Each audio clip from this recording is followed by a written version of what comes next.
นะครับผมลองเชิญพัฒน์เวชประสิทธิ์ครับรหัสนักศึกษา6920068ครับสาขาวิศวะไฟฟ้านะครับขั้นตอนนี้ก็เปิดแอป Flexible ขึ้นมานะครับกดไปยัง New นะครับกด Pass ครับ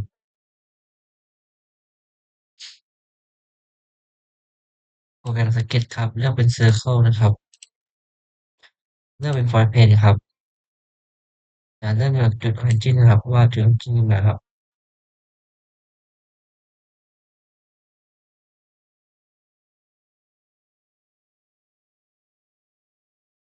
จากนั้นปรับSegmentation นะครับ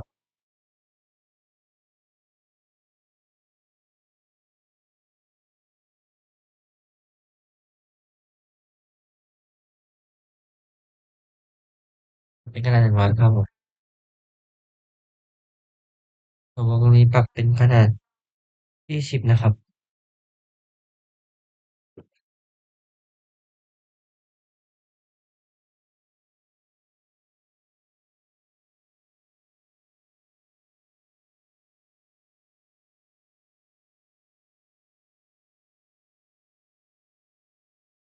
ตรงนี้ปรับเป็น40นะครับ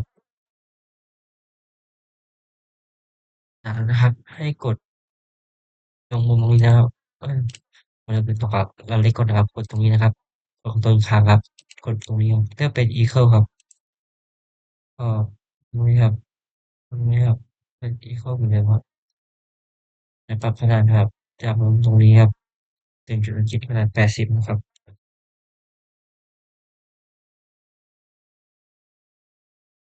ทำถึงความคิด80ครับ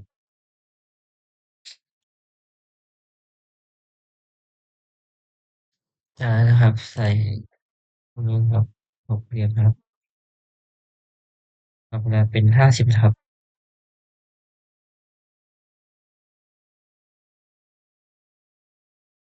นะครับมุมตรงนี้นะครับจากมุมตรงนี้นะครับกดเป็น horizontal ครับแล้วมาเลือก Shape Point Arc ครับ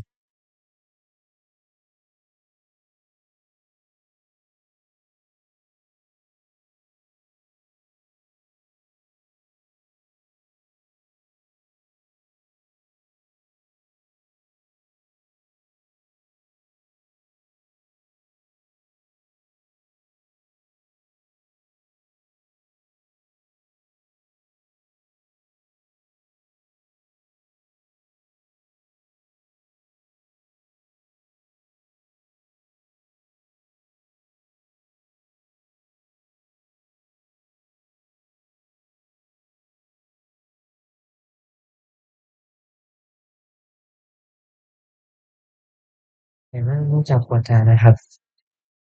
อืมอย่างแรกมากดเส้นตรงนี้นะครับกด Control ก่อนเส้นตรงนี้ครับเพื่อเป็น Tangent นะครับแล้วก็ตรงนี้ครับตรงนี้ครับเพื่อเป็น Tangent นะครับแล้วก็เป็น Tangent ครับ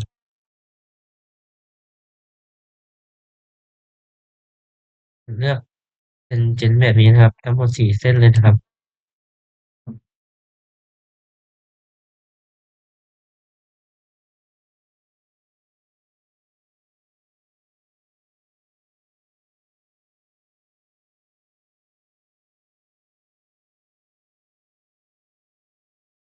นะครับSegmentation ครับปรับขนาดเส้นนะครับเรียบร้อยนะครับจากนั้นครับกด Initial ครับแล้วกดเส้นตรงนี้นะครับเส้นนี้กด Control ค้างก็เลือก4เส้นนะครับเพื่อเป็น Equal ครับอืม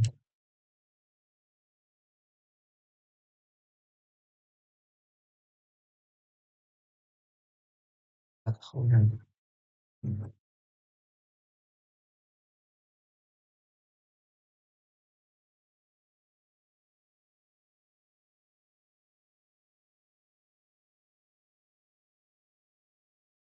นะครับให้มากดเป็น Enter Session ครับจากจุด Engine ครับกับขนาดนะครับเป็นขนาด160ครับ ก็ปรับคะแนนเป็น2/10นะครับ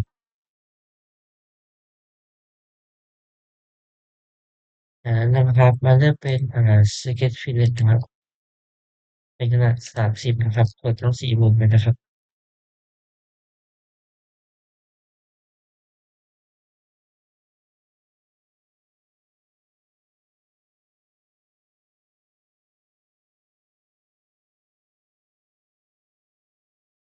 มาเลือกวงกลมนะครับ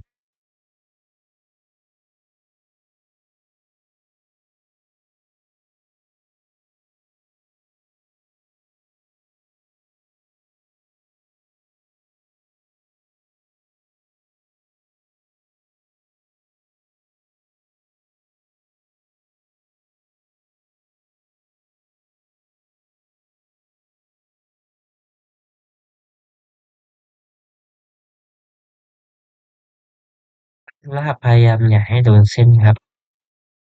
อาจารย์ขออย่างเงี้ยครับเพื่อจะให้มันเป็นการบังนะครับผมจะปรับขนาดวงกลมนะครับวงกลมจะปรับเป็นขนาด20นะครับส่วนวงรอบปรับเป็น40นะครับ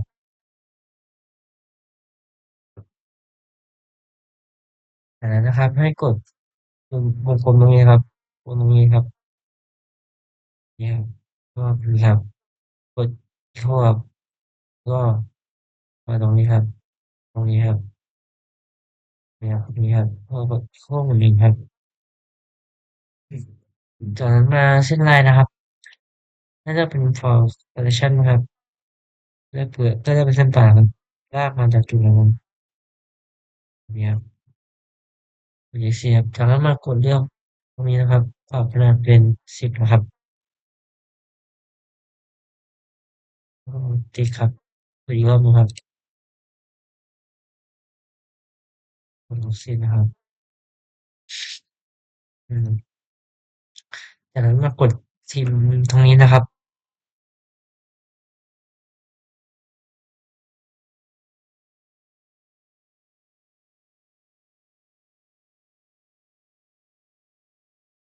กด ESC ครับจากนั้นมาจากเส้นนี้ครับกด delete เส้นนี้ครับจากนั้นมากดเส้นนี้นะครับไปกดโดนค้างกับเส้นนี้นะครับเลือกเป็นpolymer con ตัวนี้นะครับระหว่างอันกับอันนี้ต่อเลยถ้าเป็นตัวเดิมนะครับจากนั้นนะครับให้มาเลือกเป็นตรงนี้นะครับฟีเจอร์แล้วก็เลือก extrude นะครับแล้วก็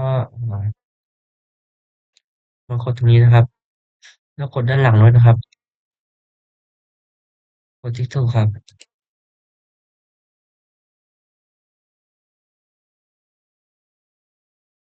แล้วก็กด extrude อีกรอบนะครับแล้วก็สเก็ตตรงนี้นะครับ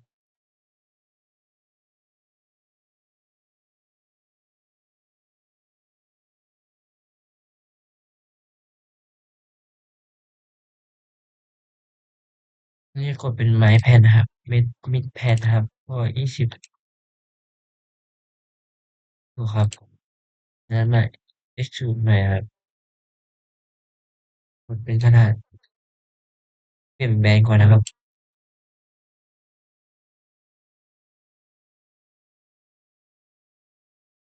สักครู่นะครับ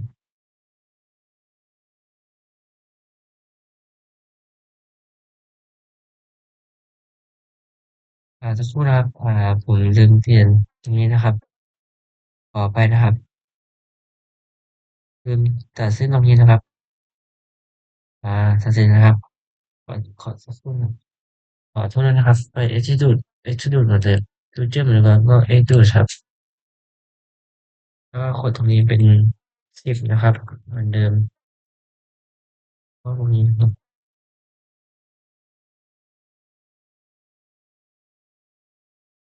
แล้วก็มา extrude เหมือนเดิมครับเป็น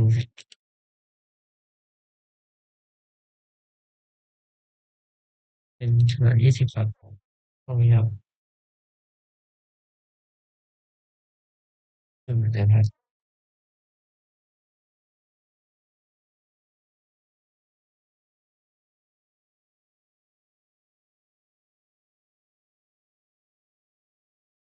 ตัวนี้เป็น20นะครับแล้วก็เป็นแบรนด์นะครับตัวนี้เป็น10นะครับ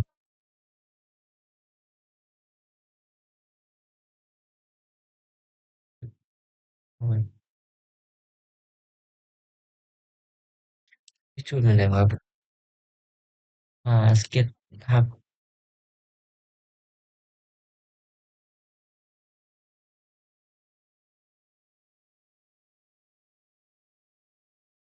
เอาเป็น10ครับ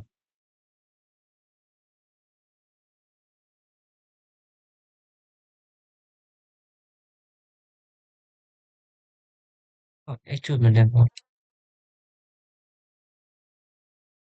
ตรงนี้มาปรับเป็น30นะครับแล้วก็ Direction 2ปรับเป็น10นะครับแล้วกดที่ถูกครับมันจะได้เป็นประมาณนี้นะครับแบบนี้คือถูกต้องแล้วจากนั้นกดเซฟนะครับแต่ผมกดเซฟไปแล้วนะครับผมขอเปิดตรงนี้ครับ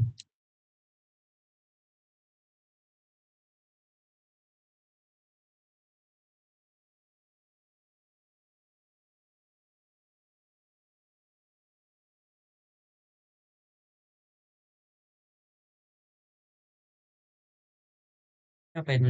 เมื่อกี้เราเซฟไปนะครับ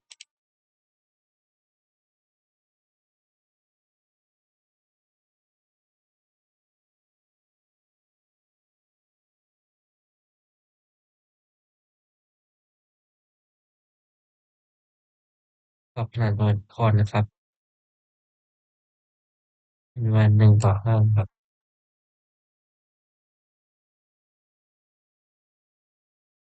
อันนี้ปรับเป็น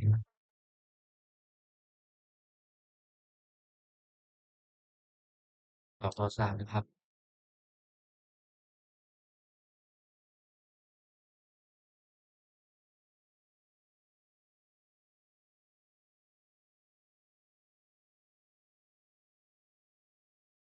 ประมาณชั่วโมงวงกลมเมื่อกี้นะครับ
ประมาณนี้นะครับ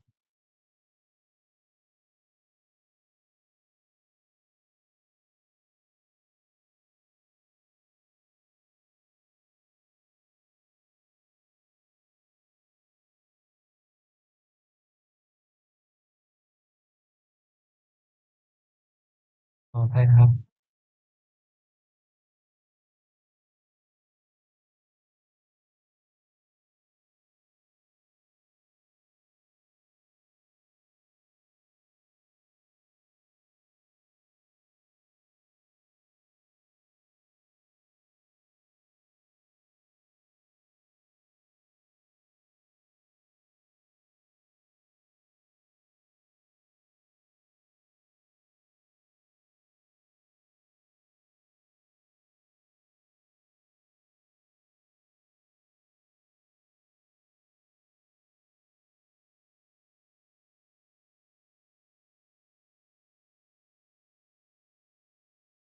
ก็เป็นประมาณนี้นะครับขอบคุณครับ